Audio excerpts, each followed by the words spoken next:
Hello guys, there is something I want to show you. So I'm here in Tanzania and basically I noticed these ants. Guys, we have ants in Poland, but they don't build motorways. Look at this.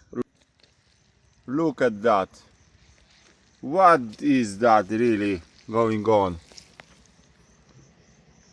Did they just build a motorway and now they using it to transport something?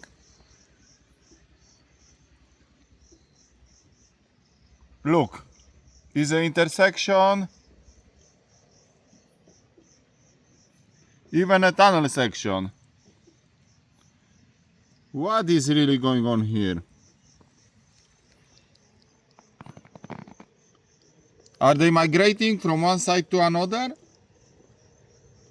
Is it normal? I never seen something like that.